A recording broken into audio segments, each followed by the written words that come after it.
Salut Anne. Salut Thibaut. Dis, est-ce que tu as quelques minutes à m'accorder? Oui, vas-y, installe-toi. Alors, j'ai reçu la personne que tu m'as orientée la semaine dernière, tu sais, Monsieur Dupont. On avait évoqué ensemble une reconnaissance en qualité de travailleur handicapé. Mais monsieur avait pas mal de questions concernant la RQTH et la nécessité de la faire, sachant que son handicap ne se voit pas.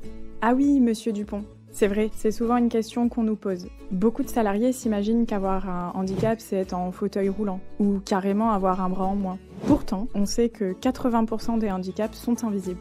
Oui, et ces personnes méritent tout autant d'avoir une reconnaissance. En plus, au regard de la pathologie de Monsieur Dupont, il pourrait même bénéficier d'une aide financière, en demandant une prestation de compensation du handicap. Je suis bien d'accord avec toi Thibaut. Le handicap, qu'il soit visible ou non, il a un impact sur la vie professionnelle du salarié, comme dans sa vie personnelle. C'est clair, et puis notre rôle c'est de veiller à ce que le handicap soit reconnu, et que les salariés aient de bonnes conditions de travail. Et pour revenir à la situation de Monsieur Dupont, grâce à sa RQTH, un aménagement de son poste de travail est possible. Ça me semblait pertinent de la réaliser avec l'aide de nos différents partenaires. Qu'est-ce que t'en penses ?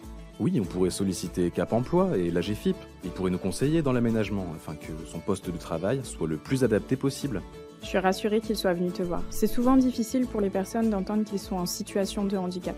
C'est un cheminement à faire, parfois long. Pourtant, l'objectif, en obtenant cette reconnaissance, c'est le maintien en emploi du salarié. Et puis, la RQTH n'empêche en aucun cas une quelconque évolution professionnelle.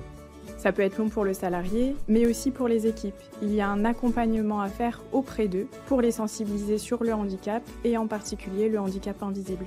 Bon, j'ai mon rendez-vous de 11h qui va arriver, je dois te laisser. On se rejoint à la cafette ce midi ? Oui, à tout à l'heure.